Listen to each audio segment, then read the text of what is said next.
हाय guys, इस particular video में हम स्टॉक मार्केट्स को एज अ बिगिनर पूरा पूरा समझेंगे।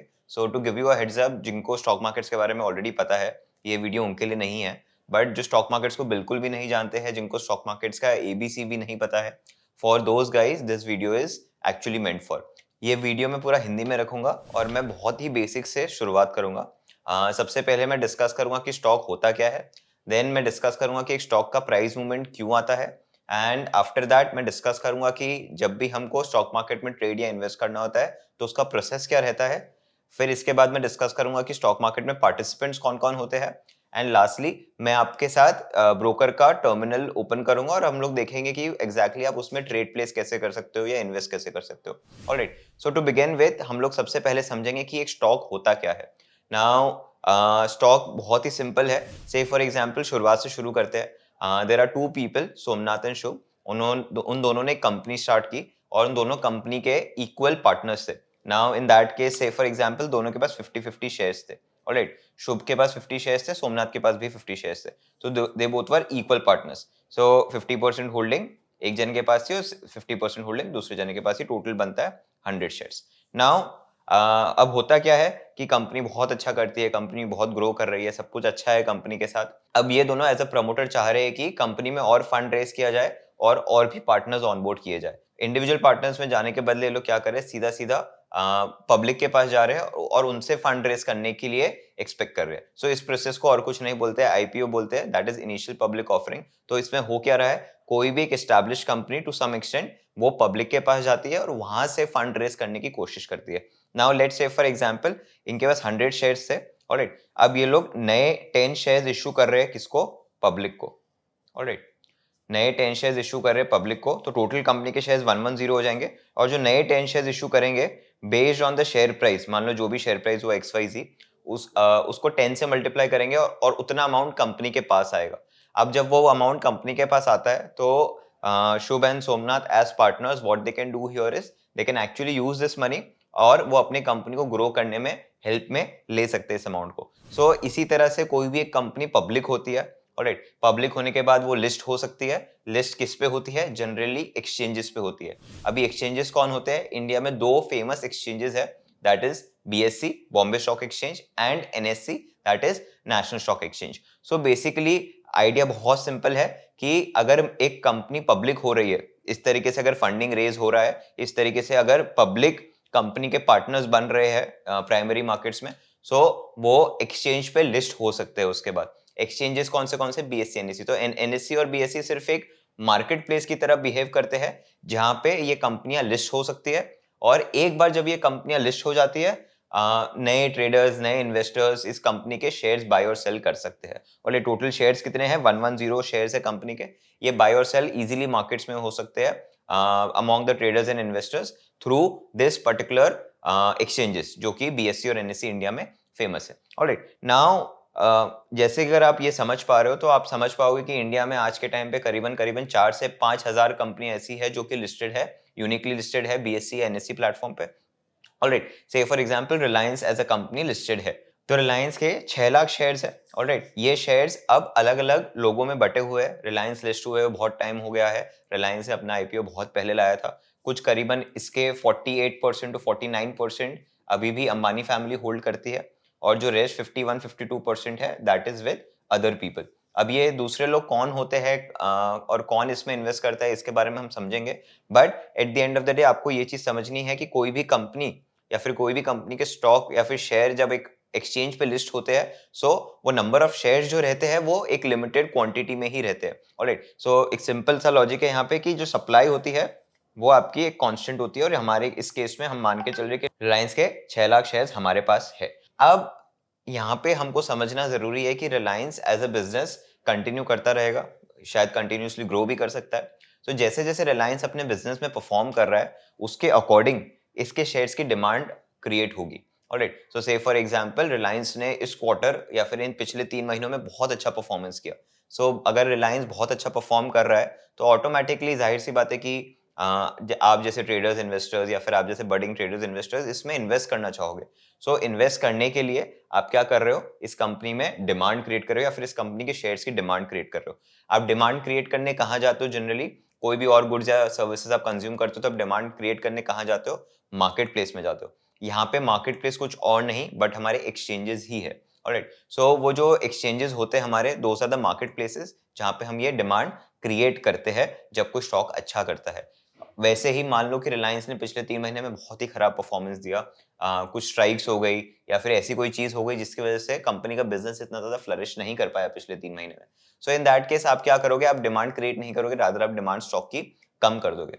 सो जैसे ही आप ये डिमांड कम ज्यादा करते हो एज इन्वेस्टर्स और ट्रेडर्स, ऑटोमेटिकली वो स्टॉक के प्राइस पे भी इंपैक्ट करता है। मार्केट प्लेस में हम जब जाते हैं और जब हमको पता है कि सप्लाई ऑलमोस्ट लिमिटेड है, तो जैसे ही हम डिमांड को ऊपर नीचे करते हैं प्राइस भी मूव कर जाता है। तो ये मेरा मार्केट प्लेस हमारे इस केस में कुछ भी नहीं बट हमारे एक्सचेंजेस है, that is NSC and BSc, और ये जो डिमांड क्रिएट कर रहे हैं वो हम लोग क्रिएट कर रहे हैं। सो सिंपल सा लॉजिक है, जब मेरी डिमांड बढ़ने लगती है तो जो मेरा स्टॉक का जो प्राइस है वो भी ऊपर जाने लगता है, और जैसे मेरी डिमांड कम होती है वो पर्टिकुलर स्टॉक की, क्योंकि XYZ कोई रीजन हुआ है या फिर कोई मैक्रो इकोनॉमिक इवेंट हुआ है जिसकी वजह से स्टॉक का प्राइस इंपैक्ट हो रहा है, तो ऑटोमेटिकली वो डिमांड क्या हो जाएगी? कम हो जाएगी। सो ये डिमांड के चलते ही स्टॉक के प्राइस में मूवमेंट आती है, स्टॉक बढ़ता है, गिरता है, और जब बहुत अच्छा कोई स्टॉक परफॉर्म करता है या फिर स्टॉक के साथ सारी चीजें अच्छी चल रही होती है, इन दैट केस वो डिमांड बढ़ती जाती है।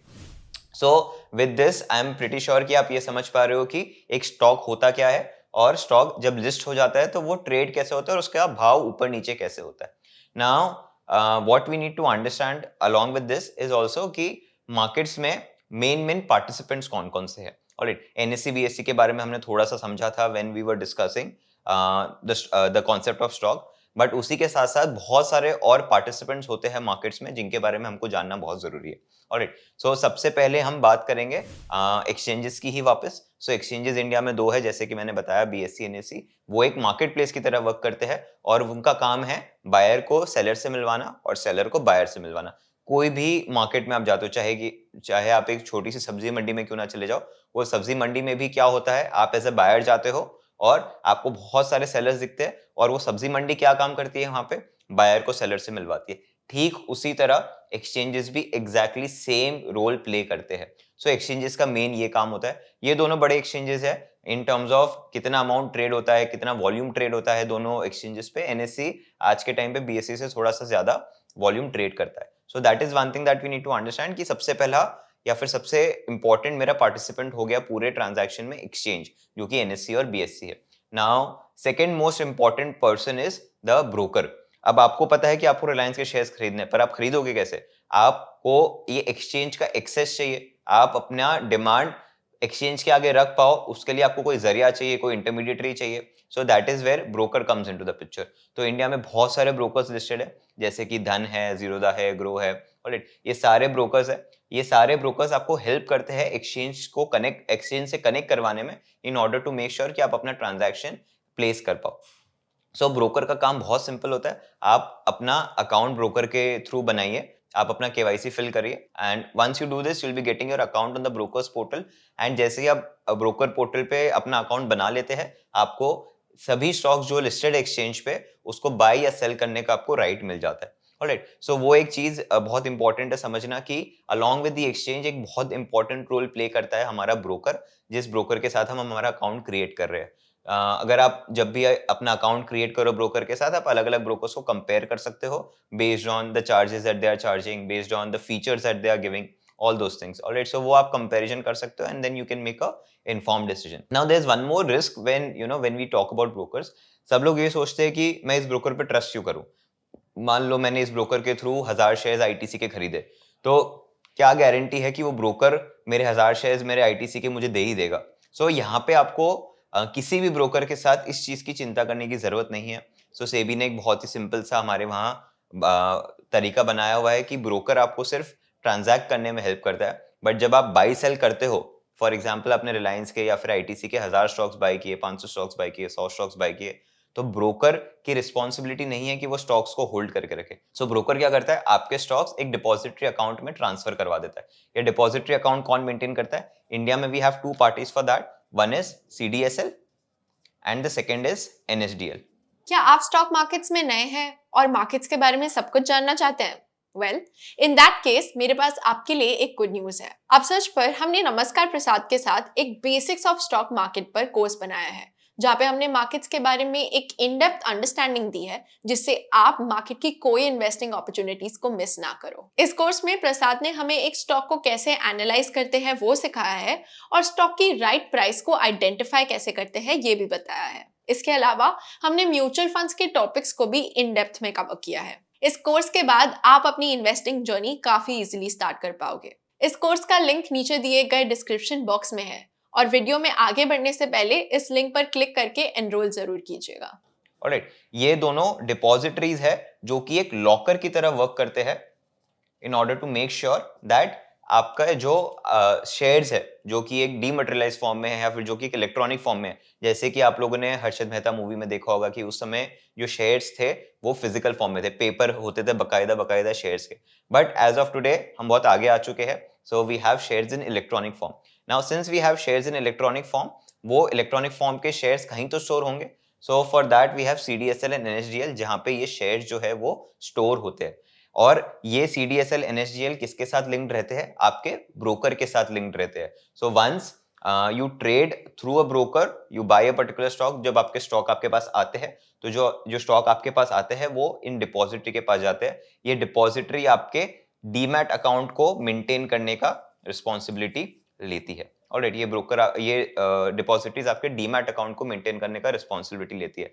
तो 3 पार्टिसिपेंट्स हमारे कौन कौन से सीखे हमने अभी तक? हमने एक एक्सचेंज सीखा जो मार्केट प्लेस प्रोवाइड करता है। वो एक्सचेंज से कनेक्ट करने के लिए हम लोग ब्रोकर के थ्रू एक्सेस करते हैं उसे, और जब भी हम ब्रोकर के थ्रू बाई सेल करते हैं कोई चीज, तो जो भी हमारे अकाउंट में स्टॉक्स आते हैं या फिर पैसे आते हैं जब हम सेल करते हैं, तो हमारा डीमैट या फिर हमारा जो लॉकर वाला काम है वो कौन करता है? CDSL NSDL करता है। ध्यान रहे, जब आप ब्रोकर के साथ अपना अकाउंट ओपन करते हैं तो वो ट्रेडिंग अकाउंट ओपन होता है।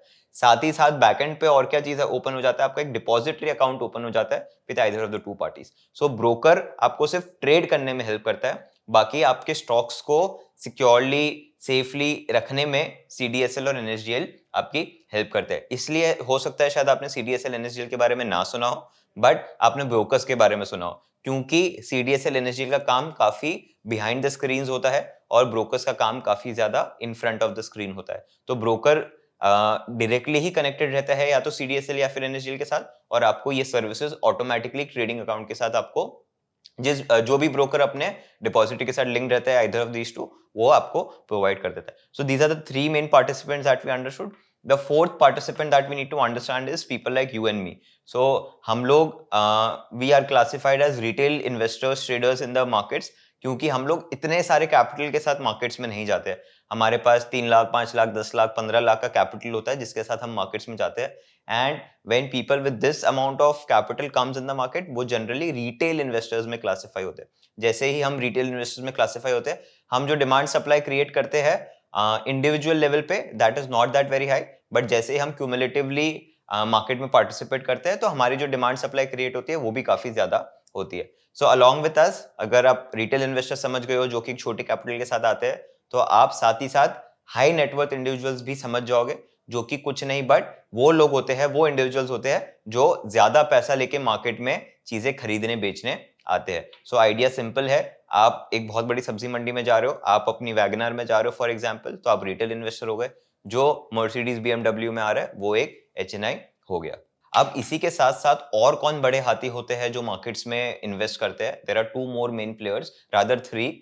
One is DIIs, those are domestic institutional investors. Second is FIIs, foreign institutional investors, and the last is the government. Alright, ये 3 बड़े हाथी होते हैं जो कि मार्केट्स में पार्टिसिपेट करते हैं। गवर्नमेंट ऐसे रेगुलरली पार्टिसिपेट नहीं करता है, बाई सेल इतना ज्यादा नहीं करता है, बट गवर्नमेंट की बहुत सारी ऐसी कंपनीज है जिसमें गवर्नमेंट का स्टेक है।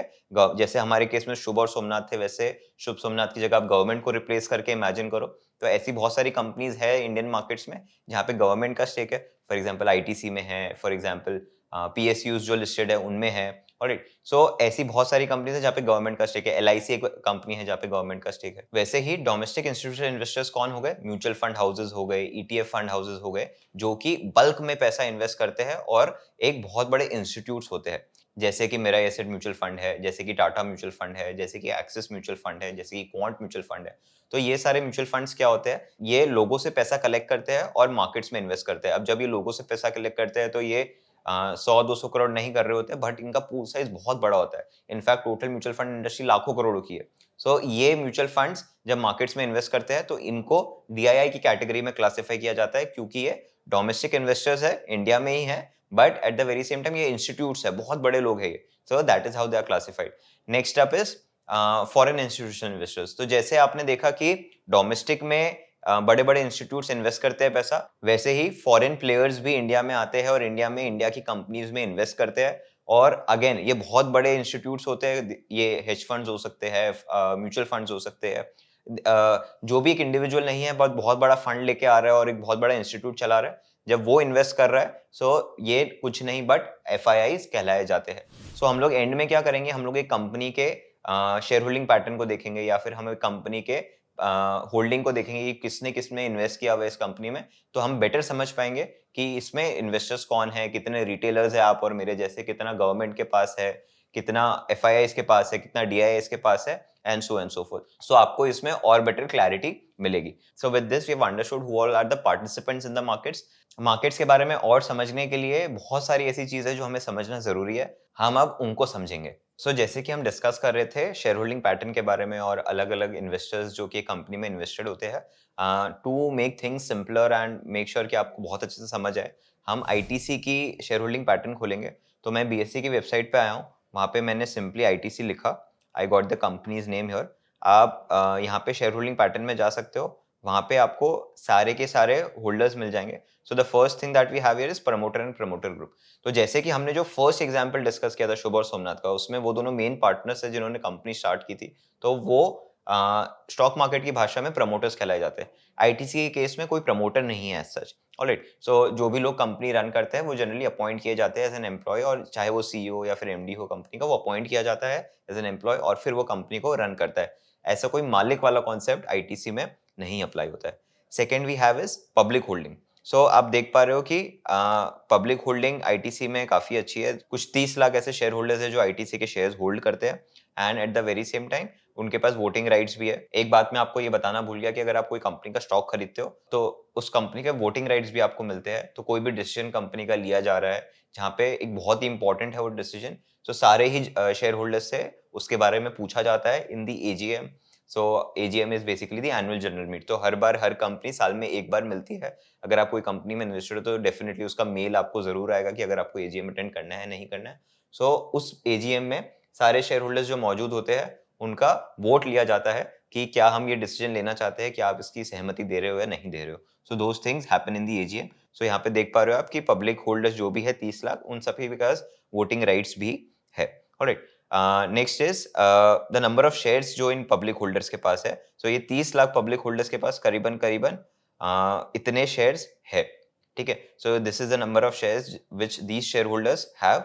एंड वैसे ही और भी पार्टिसिपेंट्स है इस कंपनी में जिनके पास इस कंपनी के शेयर्स है। सो आइए उसको देखते हैं। तो मैं खोलता हूँ statement showing share holding pattern of the public share holder. जैसे कि आप जानते हो कि प्रमोटर ग्रुप के पास तो कुछ भी नहीं है, सब कुछ जनता के पास है, जिसमें इंस्टीट्यूट्स भी आते हैं। तो समझते हैं कौन से लोग हैं यहाँ पे। सो हमारे पास म्यूचुअल फंड्स है। ये म्यूचुअल फंड्स कौन होंगे? ये म्यूचुअल फंड्स अगर इंडिया बेस्ड है तो डोमेस्टिक इन्वेस्टर्स होंगे। तो आइए देखते हैं, बहुत सारे म्यूचुअल फंड्स है यहाँ पे, बैंक्स भी है, life insurance corporation of India भी है, एलआईसी ने भी यहाँ पे पैसा डाला हुआ है।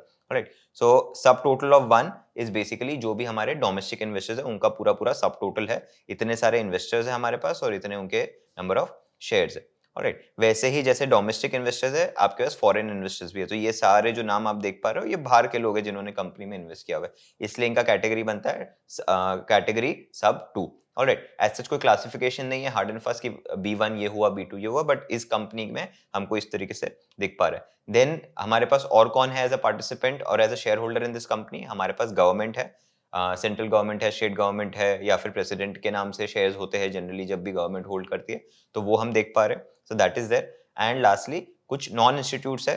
नॉन इंस्टीट्यूट्स का मतलब इंपॉर्टेंट लोग है बट वो रिटेल इन्वेस्टर्स नहीं है। सो उसमें हो सकता है कि कंपनी का मैनेजमेंट है जिनके पास कुछ शेयर्स हो, क्योंकि अक्सर बड़ी कंपनियों में ये देखा जाता है कि whenever there are good managerial positions जो कि बहुत सालों से कंपनी को सर्व कर रहे हैं, तो अलॉन्ग विद नॉर्मल सैलरी उनको कंपनी के स्टॉक्स भी दिए जाते हैं ताकि उनको भी कंपनी जब ग्रो करे तो उनको भी उनकी वेल्थ क्रिएट करने का अपॉर्चुनिटी मिले। So that thing is also there your alright. So आप देख पा रहे हो कि एक कंपनी में कितने अलग-अलग तरह के पार्टिसिपेंट्स होते हैं, कितने अलग-अलग तरह के इन्वेस्टर्स होते हैं जो कि कंपनी में अपना पैसा निवेश करते हैं या फिर इन्वेस्ट करते हैं। So that is one thing that we need to understand. इसी के साथ-साथ सिंस हम बीएससी की वेबसाइट पे है, मैं आपको एक और इंटरेस्टिंग कॉन्सेप्ट बताना चाहूंगा, that is of market capitalization. Alright, so मैंने रिलायंस का एग्जांपल लिया है उस केस में। सो रिलायंस के एग्जांपल में आप देख पा रहे हो कि यहाँ पे मार्केट कैप कंपनी का लिखा हुआ है 16,75,000 करोड़। ऑलराइट, सो करीबन करीबन 17 लाख करोड़ की कंपनी है रिलायंस। आज के टाइम पे इंडिया की सबसे बड़ी कंपनी है। जिसको ये कंफ्यूजन होता है कि नहीं एमआरएफ का स्टॉक प्राइस 1 लाख से ज्यादा है बट रिलायंस का सिर्फ 2500 है, तो रिलायंस सबसे बड़ा कंपनी कैसे हुआ? ध्यान रहे, स्टॉक प्राइस से कंपनी का वैल्यू डिटरमाइन नहीं होता कि कंपनी कितनी बड़ी है, बट रादर उसके मार्केट कैपिटलाइजेशन से डिटरमाइन होता है कि कंपनी कितनी बड़ी है। तो मार्केट कैप को अच्छे से समझते हैं कि होता क्या है। तो जैसे हमने देखा था कि रिलायंस के कुछ 6,75,000 शेयर्स आज के टाइम पे आउटस्टैंडिंग है और इतने शेयर्स कंपनी ने बनाए हैं, इशू किए हैं। तो वो शेयर्स को अगर आप मल्टीप्लाई करोगे with the share price that is 2500, तो आपको कंपनी का टोटल मार्केट कैप मिलेगा। और एक रफ एग्जांपल लेते हैं तो 7 लाख को आप अगर 2500 से मल्टीप्लाई करो तो आपका नंबर इसके आसपास आएगा। तो ये कंपनी की टोटल वैल्यू है। तो टोटल वैल्यू निकालने के लिए आपको क्या करना है, कंपनी के टोटल शेयर्स कितने हैं वो लेना है, साथ ही में कंपनी का शेयर प्राइस आपको मल्टीप्लाई करना है, तो आपको कंपनी की टोटल वैल्यू मिल जाएगी। So that is one important thing. However there is one more interesting thing, जब आप कोई भी कंपनी का बीएससी पे नाम लिखोगे और उसका मार्केट कैप देखोगे तो एक और मार्केट कैप साथ में जुड़ा हुआ होगा जिसको समझना बहुत जरूरी है, that is market cap FF. अब ये एफएफ क्या हुआ? This is free float. So ये फ्री फ्लोट कुछ 8,38,000 करोड़ का रिलायंस का है। तो आइडिया बहुत सिंपल है, यहाँ पे 16,75,000 करोड़ कंपनी की टोटल वैल्यू है, बट इसमें से कुछ 49, 50, 52% जितना होल्डिंग ऐसे लोगों का है जो शायद नियर टर्म में कंपनी के शेयर्स को सेल ना करे। कौन है ये लोग? ये मुकेश अंबानी है, नीता अंबानी है, जिनके पास शेयर्स है कंपनी के, जो प्रमोटर्स है कंपनी के, वो बहुत अनलाइकली है कि वो ये शेयर्स अपने सेल करे। तो जब भी ऐसे लोग होते हैं कंपनी में, प्रमोटर्स होते हैं, तो इन प्रमोटर्स की होल्डिंग को हटा दिया जाता है, फिर देखा जाता है कि कितना प्रपोर्शन आम जनता या फिर इंस्टीट्यूट्स के पास है जो कि एक्चुअल में बाई सेल करेगा इन शेयर्स के साथ। सो जैसे कि मैंने आपसे कहा, करीबन करीबन 50% जितना अंबानी फैमिली के पास है या फिर इन वन वे और दी अदर प्रमोटर ग्रुप के पास है जो कि अंबानी फैमिली से लिंक्ड है। सो बचा हुआ 50% जो है, ऑलराइट, वो आपका फ्री फ्लोट बनता है, या फिर वो परसेंटेज जो कि प्रमोटर्स होल्ड नहीं करते हैं वो आपका फ्री फ्लोट बनता है। तो यहाँ पे जो 8,40,000 करोड़ है वो ऑलमोस्ट हाफ है कंपनी के एक्चुअल मार्केट कैप से। तो वो आपका क्या बनता है रिलायंस के केस में? आपका वो फ्री फ्लोट बनता है। आप दूसरी कंपनीज को देखोगे तो उसमें फ्री फ्लोट का परसेंटेज डिफरेंट होगा। रिलायंस के केस में 50% जैसा क्यों है? बिकॉज प्रमोटर ग्रुप 50% जितना होल्ड करता है। आप कोई बैंक में जाओगे, बैंक का देखोगे तो आपको वो 15%, 12% प्रमोटर होल्डिंग दिख सकता है। किसी और कंपनी में जाओगे तो वो वेरी कर सकता है। ऑलराइट, सो वो एक बहुत इंटरेस्टिंग चीज है जो हमको समझनी जरूरी है कि हाँ, कंपनी की पूरी वैल्यू तो 17.25 लाख करोड़ है, बट कंपनी की ऐसी वैल्यू जो कि मार्केट में ट्रांजैक्ट होगी वो कितनी है? वो आपकी 8,38,000 करोड़ जितनी है रिलायंस की एज ऑन 24 अगस्त, जब मैं ये स्टॉक का प्राइस देख रहा हूँ। सो ये चीज समझना हमारे लिए बहुत ही इंपॉर्टेंट है कि मार्केट कैप और मार्केट कैप फ्री फ्लोट क्या होता है। ऑलराइट, अगर हम ये चीज समझ पा रहे हैं तो हमको इंडेक्स को समझना भी बहुत ही इंपॉर्टेंट है। सो इंडेक्स को समझने के लिए मैं क्या करूंगा, इंडेक्स को समझने के लिए मैं एक एक्सेल शीट खोलूंगा। उसमें हम मान के चलते कि निफ्टी में 50 स्टॉक होते हैं, सेंसेक्स में 30 स्टॉक होते हैं। सो वैसे ही मैं एक इंडेक्स क्रिएट कर रहा हूँ जहाँ पे मेरे पास कंपनीज लिस्टेड है। तो I have A B C D E companies. Alright, ये 5 कंपनियां हैं मेरे इंडेक्स में। जैसे कि निफ्टी में 50 है और सेंसेक्स में 30 है, मैंने एक इंडेक्स बनाया जहाँ पे ये 5 कंपनियां हैं। अब ये 5 कंपनीज, मान लो पहली कंपनी का free float market cap 10,000 crore है, दूसरी कंपनी का 5,000 करोड़ है, तीसरी कंपनी का 3,000 करोड़ है, चौथी कंपनी का 1,000 करोड़ है और लास्ट कंपनी का 20,000 करोड़ है। ऑलराइट, ये कौन सा मार्केट कैप है? ये फ्री फ्लोट मार्केट कैप है। ध्यान में रखिएगा, मैं फ्री फ्लोट मार्केट कैप की बात कर रहा हूँ और ना कि मैं फुल फ्लोट मार्केट कैप की बात कर रहा हूँ, जो कि रिलायंस के केस में 17.25 लाख करोड़ था और फ्री फ्लोट कुछ 8 लाख करोड़ के आसपास। तो मैं फ्री फ्लोट की ही बात कर रहा हूँ। अब ये टोटल कितना बनता है? फ्री फ्लोट के टोटल को मैं निकाल रहा हूँ। ये बनेगा मेरा टोटल करीबन करीबन 39,000 करोड़, ऑलराइट, 39,000 करोड़। तो जो पहली कंपनी है उसका वेट आएगा इंडेक्स में 25%, दूसरी का आएगा, let's calculate for the second one, यहाँ पे मैं डॉलर साइन लगा देता हूँ ताकि ये मूव ना करे, और बाकी सबका हमारे पास रिस्पेक्टिवली परसेंटेज आएगा। ये टोटल 100 होना चाहिए। तो आप देख पा रहे हो कि जो इंडेक्स हमारा बना है, ठीक है, जो भी हमारे इस इंडेक्स को हम नाम दे देते हैं अपसर्ज इंडेक्स, तो इन दैट केस जो भी इंडेक्स हमारा बना है उसमें 5 कंपनियां हैं। निफ्टी में 50 होती है, सेंसेक्स में 30 होती है, बट हमारे इंडेक्स में 5 कंपनियां हैं। कंपनी ए का वेटेज हमारे इंडेक्स में 26% है, कंपनी बी का 13% है, कंपनी सी का 8% है, कंपनी डी का 3% है, और कंपनी ई का 51% है। ये वेट क्यों ऊपर नीचे है या कम ज्यादा है? इट इज बिकॉज कि उन 5 कंपनीज का फ्री फ्लोट मार्केट कैप बहुत अलग अलग है। जिसका फ्री फ्लोट मार्केट कैप ज्यादा होता है उसका वेट भी ज्यादा होता है। वैसे ही हमारे निफ्टी इंडेक्स और सेंसेक्स इंडेक्स भी बनते हैं। सो निफ्टी में इंडिया की टॉप 50 कंपनीज आती है जिनका मार्केट कैप इंडिया में अगर मैं लिस्ट डाउन करूं डिसेंडिंग ऑर्डर में कि भाई सबसे ज्यादा मार्केट कैप वाली कंपनी नंबर 1 होगी, फिर सबसे सेकंड हाईएस्ट मार्केट कैप वाली कंपनी नंबर 2 होगी, उनको मैं लिस्ट डाउन करूं तो जो टॉप 50 कंपनीज है उनके फ्री फ्लोट के अकॉर्डिंग उनका वेटेज डिसाइड होता है निफ्टी इंडेक्स में, और फिर निफ्टी इंडेक्स या फिर सेंसेक्स इंडेक्स की वैल्यू डिटरमाइन होती है। वैसे ही सेंसेक्स में 30 कंपनीज का मार्केट कैप के बेसिस पे टॉप 30 कंपनीज को लिया जाता है इंडेक्स बनाने के लिए। So that is something that we need to understand कि वो कैसे वर्कआउट होता है, कैसे चल रहा है। ऑलराइट, वो बहुत ही सिंपल तरीका है। आपको एक चीज समझना बहुत जरूरी है कि हो सकता है कि कंपनी का मार्केट कैप बहुत ज्यादा हो बट फ्री फ्लोट कम हो, जिसकी वजह से उसका इंडेक्स में वेट भी कम हो जाता है। ये एक बहुत अच्छा एग्जांपल टीसीएस और इन्फोसिस का है। इन्फोसिस का दो टोटल मार्केट कैप टीसीएस से कम है, बट इन्फोसिस का फ्री फ्लोट मार्केट कैप ज्यादा है, इसलिए उसका वेटेज भी इंडेक्स में ज्यादा है। ऑलराइट, सो वो चीज फर्क पड़ जाती है कि यहाँ पे इंडेक्स की वैल्यू डिटरमाइन करने के लिए या फिर इंडेक्स का प्रपोर्शन डिटरमाइन करने के लिए फ्री फ्लोट कंसिडर किया जाता है, ना कि फुल फ्लोट। सो एक वो बहुत ही इंपॉर्टेंट कॉन्सेप्ट है। और गोज विदाउट सेइंग, अगर किसी कंपनी का market cap, free float market cap ज्यादा है तो उसका वेटेज ज्यादा होगा और उसका एक इन्फ्लुएंस भी इंडेक्स पे ज्यादा होगा। सो जब मैं कह रहा हूँ कि इन्फ्लुएंस ज्यादा होगा, इसका मतलब क्या है कि आज इस पर्टिकुलर इंडेक्स जो हमने क्रिएट किया है उसमें स्टॉक ई का 51% वेटेज है। तो इसका मतलब अगर स्टॉक ई थोड़ा सा भी मूव करता है तो इंडेक्स भी ऑटोमेटिकली मेरा मूव कर जाएगा। सो इस ये एक इंपॉर्टेंट कॉन्सेप्ट है जो हमको समझना चाहिए in terms of the free float of the index of the companies and how it influences the overall markets of our country. So अब हम जानेंगे कि ब्रोकर का पोर्टल कैसा दिखता है, एंड आपको इस पे लॉग इन करने के लिए आपका केवाईसी करना जरूरी है। तो आप एक बार केवाईसी फिनिश करते हो तो आपका कुछ ब्रोकर पोर्टल इस तरह दिखेगा। मैंने धन के पोर्टल पे लॉग इन किया हुआ है। सो यहाँ पे आप देख पा रहे हो कि मेरा होम पेज खुला हुआ है धन पे, where I am able to see multiple things. तो एक एक करके सारी चीजें समझेंगे कि होती क्या है।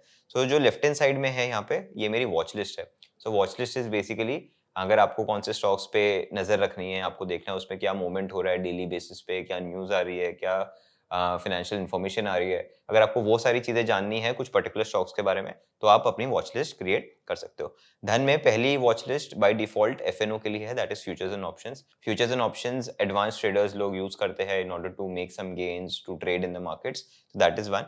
Then we have the first watch list. ऐसे करके आप 10 वॉच लिस्ट टोटल क्रिएट कर सकते हो धन पे, और हर एक वॉच लिस्ट में 100 स्टॉक्स हो सकते हैं। सो कुल मिला के आपके पास 1000 स्टॉक्स के टोटल वॉच लिस्ट बन सकते हैं।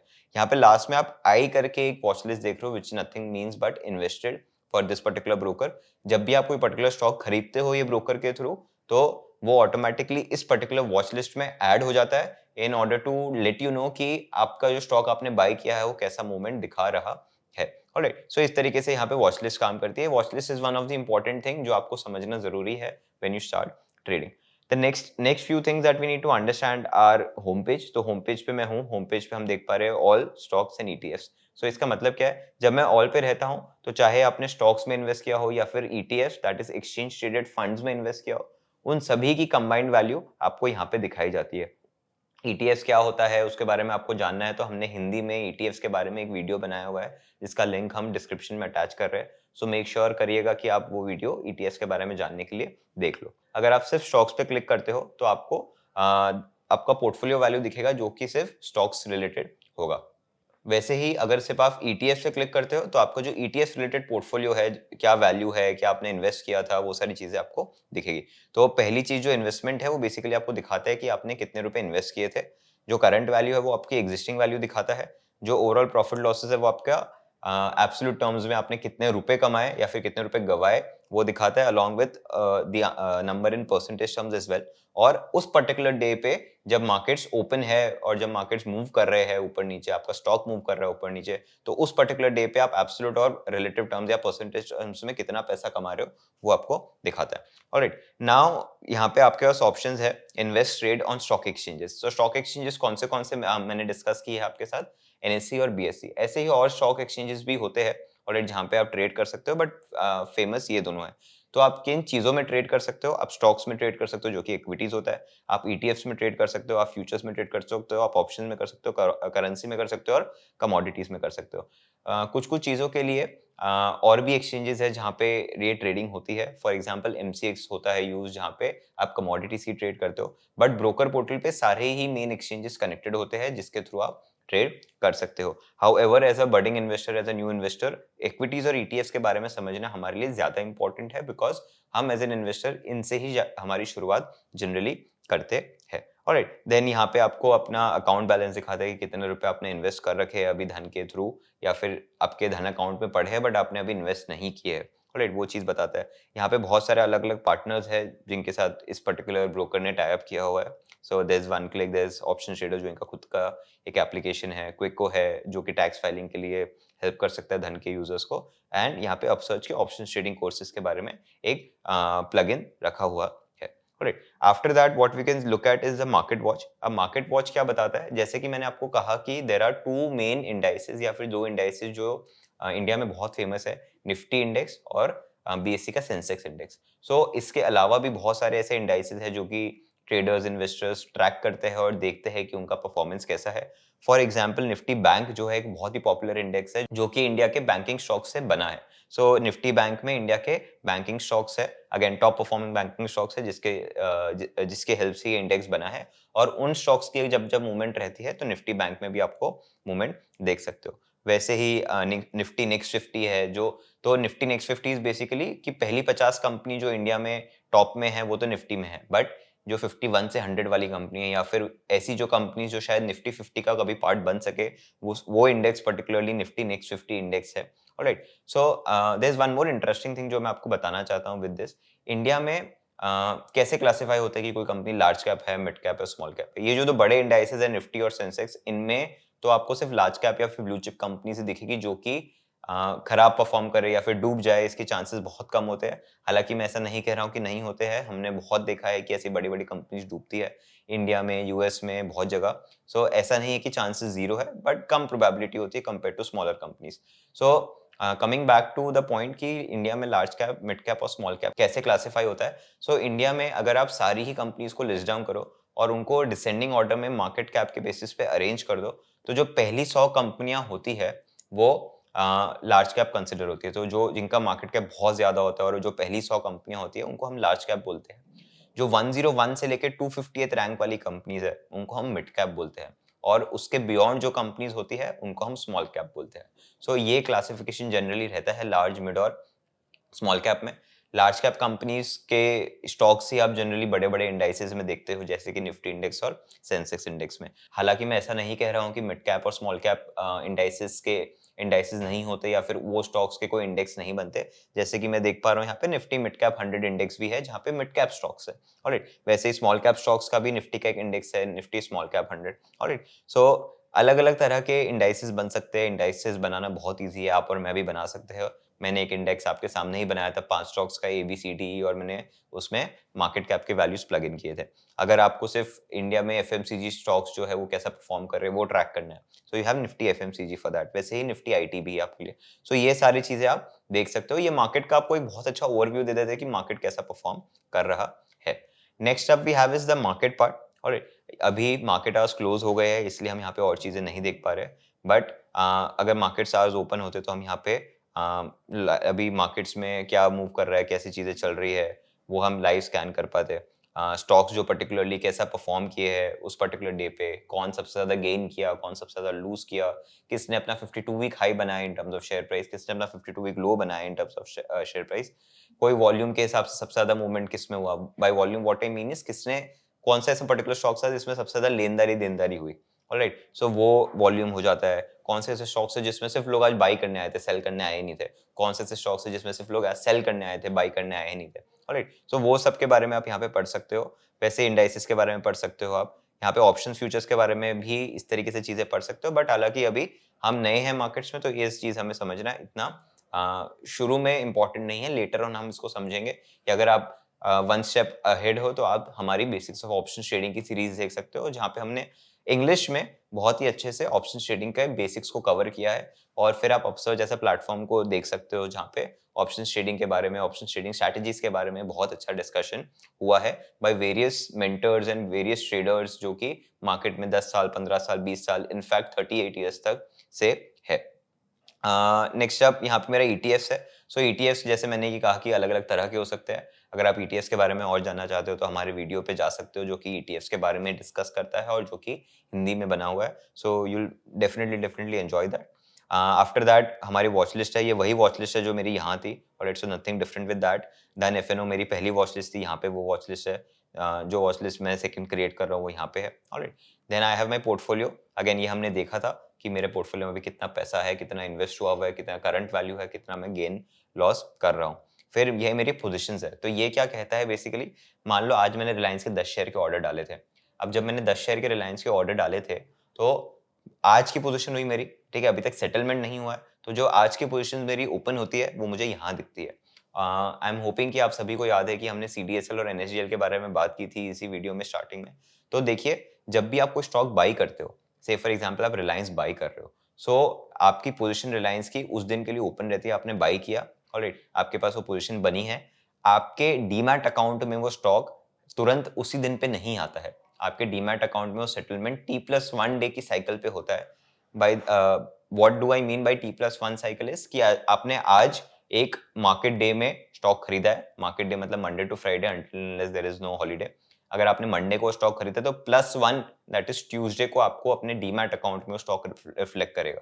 सो ये चीज समझना बहुत जरूरी है कि इंडिया में T+1 साइकिल यूज होती है काफी स्टॉक्स के लिए।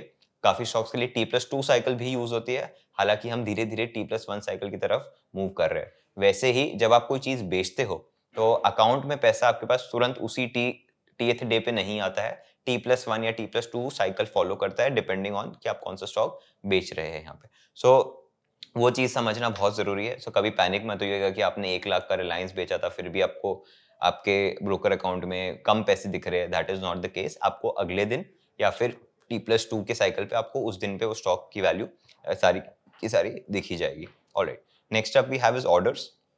अगर आपने कोई ऑर्डर डाला है वो क्लियर नहीं हुआ अभी, तो आपको पेंडिंग ऑर्डर्स में दिख जाएगा। सो एक बहुत ही सिंपल तरीका है इस चीज को एनालाइज करने का। अब मैं आपको कोई पर्टिकुलर स्टॉक को बाई सेल कैसे करते हैं वो दिखाऊंगा, और इट वेरी सिंपल। जैसे कि मैंने स्टॉक पे क्लिक किया था, आप जरूरी नहीं है कि अपनी वॉच लिस्ट में से स्टॉक को क्लिक करिए, आप यहाँ सर्च करके भी स्टॉक को ढूंढ सकते हैं। और रिलायंस मैंने ढूंढा है, यहाँ पे जैसे मैंने रिलायंस ढूंढा उसका क्या परफॉर्मेंस रहा है 1 day, 5 day, 1 month, 6 month, 1 year, 5 year time frame में वो दिखाया जा रहा है। और यू कैन इजीली सी कि 1 ईयर में कंपनी ने ठीक परफॉर्म किया है, 5 ईयर में भी ठीक परफॉर्म किया है। पिछले 5 डेज में हालांकि कंपनी थोड़ा सा रेड रही है, और ये पिछले 1 मंथ में भी ठीक परफॉर्मेंस था, 6 मंथ्स में भी ठीक परफॉर्मेंस था। So all those things you can see here. अगर आप कंपनी को बाई सेल करना चाहते हैं, फिर कंपनी के शेयर्स बाई सेल करना चाहते हैं, तो आप बाई या सेल ऑर्डर पे क्लिक कर सकते हैं। सो फॉर एग्जांपल अगर मैं बाई ऑर्डर पे क्लिक करता हूँ तो एक ऐसी विंडो पॉपअप होती है। हम एज एन इन्वेस्टर इस वीडियो को अभी देख रहे हैं, तो मैं इन्वेस्टिंग पे क्लिक करूंगा और मैं यहाँ पे मेरी क्वांटिटी फिल कर सकता हूँ। अब आपको पता है कि आप कितना अकाउंट में पैसा ट्रांसफर कर रहे हैं फ्रॉम योर बैंक अकाउंट। से फॉर एग्जांपल आपने 50,000 रुपए ट्रांसफर किए, तो आप रिलायंस के 20 शेयर्स या फिर 22 शेयर्स खरीद पाएंगे। तो आप मैक्सिमम क्वांटिटी 22 डाल सकते हैं, डिपेंडिंग कि आपके अकाउंट में बैलेंस कितना है। Alright, so that depends on कि आप कितने बैलेंस के साथ यहाँ आ रहे हैं और आप अपना प्लेस कर सकते हैं। सो यहाँ पे प्राइजेस या फिर मार्केट ऑर्डर आपके दो तरह के होते हैं मेनली, जो आपको अभी समझना है। One is market order and the second is limit order. तो लिमिट ऑर्डर में क्या रहता है, लिमिट ऑर्डर में आइडिया बहुत सिंपल है। अब जब आप लिमिट ऑर्डर प्लेस करते हैं तो आप एक फिक्स प्राइस ब्रोकर को दे देते हैं कि भाई रिलायंस के शेयर मुझे खरीदने तो है 20, बट मुझे एक फिक्स प्राइस पे ही खरीदने हैं, अगर प्राइस उससे ऊपर जा रहा है तो मुझे नहीं खरीदने हैं।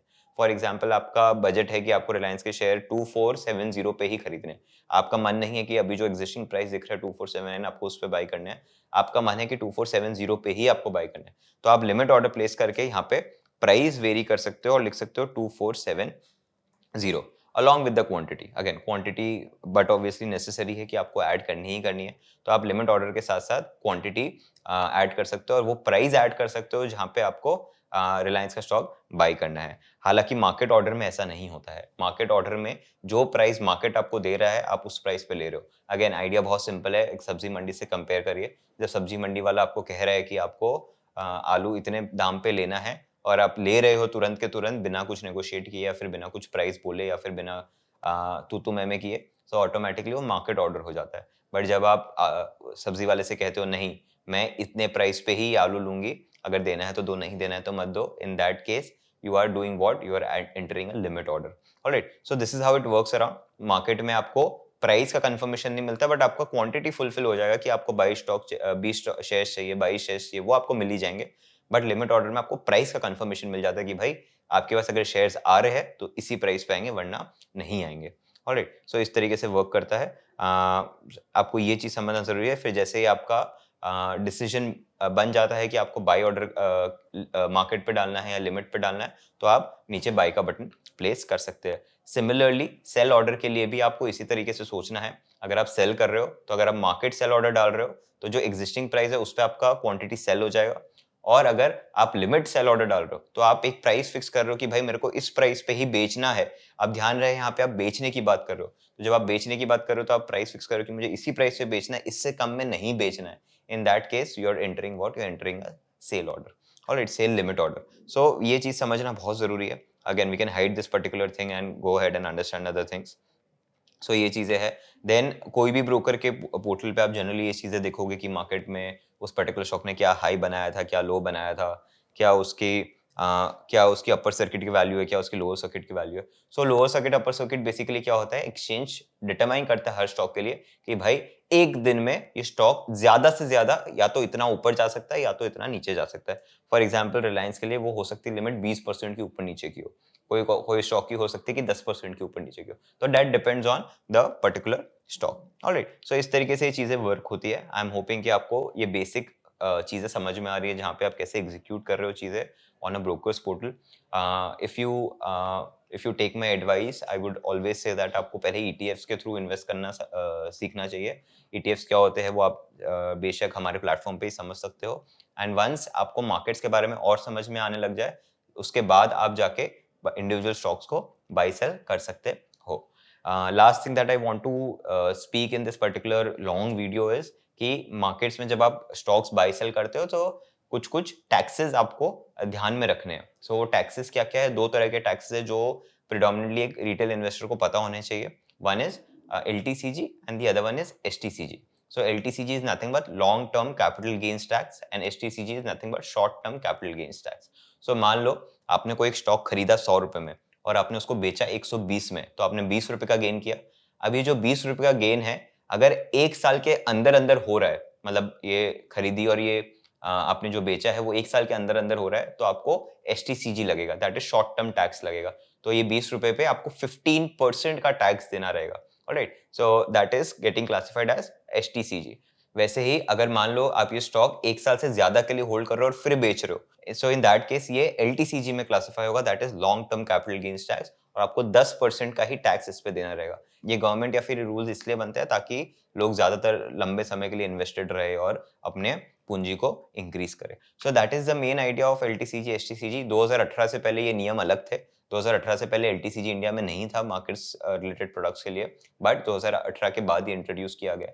So that is one thing that we need to understand कि कभी आप कोई पुराना आर्टिकल पढ़ो तो आपको शायद उसमें LTCG के बारे में बात होते हुए नहीं दिखेगी, बट उसके बाद वाले आर्टिकल्स में वो आपको दिख जाएगी। So that is how this overall markets work. So with this I am hoping कि आपको मार्केट्स के बारे में एक बहुत अच्छी अंडरस्टैंडिंग मिल गई है। इस अच्छे खासे 35-40 मिनट्स के वीडियो में आपको ये समझ में आ गया कि मार्केट्स के बेसिक्स कैसे वर्क करते हैं। अगर आपको ये वीडियो अच्छा लग रहा है, आपने पूरा ट्यूटोरियल देखा है, so make sure you let us know in the comment section कि क्या हमको ऐसे वीडियोस और बनाने चाहिए, सो दैट आपके मार्केट की अंडरस्टैंडिंग एकदम क्लियर हो जाए। इन केस अगर आपको मार्केट्स के बारे में इमीडिएटली जानना है तो हमने एक 2.5 आवर्स का कोर्स बनाया है around basics of stock market investing, जो कि हमारे प्लेटफॉर्म www.upsurge.club पे अवेलेबल है। ये कोर्स को हमारे यूट्यूब के यूजर्स फ्री में एक्सेस कर सकते हैं only if they use the link mention in the description. तो आप वो लिंक पे क्लिक करिए और आप अपना ये फ्री कोर्स एक्सेस कर सकते हो और मार्केट के बेसिक्स के बारे में और जल्दी और अच्छे से जान सकते हो। वो कोर्स जो हमने प्लेटफॉर्म पे बनाया है वो इंग्लिश में है और ये वीडियो जो हम अभी डिस्कस कर रहे हैं गोज़ विदाउट सेइंग हिंदी में था। जैसे-जैसे आप हमें बताएँगे कि आपको किस टॉपिक्स के अराउंड मार्केट्स के बारे में जानना है, करना है, हम उसके अराउंड यूट्यूब पे वीडियोज़ अपलोड करेंगे। One last thing before I conclude this video, मान लो आपको रिलायंस के बारे में पढ़ना करना है, तो एक बहुत अच्छा टूल सॉफ्टवेयर अवेलेबल है मार्केट में that goes by the name Screener.in। तो हमने एक 40 मिनट का अच्छा लाइव सेशन लिया था around how to use this particular platform of Screener.in कि रिलायंस एज़ अ स्टॉक या फिर कोई भी ऐसा स्टॉक जो लिस्टेड है मार्केट्स में, उसको कैसे मैं एनालाइज़ करूँ, उसका बिज़नेस क्या है, उसके फाइनेंशियल्स क्या है, उसके फंडामेंटल्स क्या है, वो सारी चीज़ें अगर मुझे पढ़नी है, तो screener as a tool, as a platform मैं कैसे यूज़ कर सकता हूँ सो दैट मुझे पूरा का पूरा कंपनी का बेसिक अंडरस्टैंडिंग आ जाए, तो वो आप देख सकते हो। वो इसकी लिंक हम अगेन डिस्क्रिप्शन में अटैच कर देते हैं। सो मेक श्योर कि आप ये प्लेटफॉर्म को पूरे तरीके से यूटिलाइज़ करो to understand how things work, how stock markets work, how finances work. And with this, we would like to conclude this session. Thank you so much for listening to us throughout the entire video.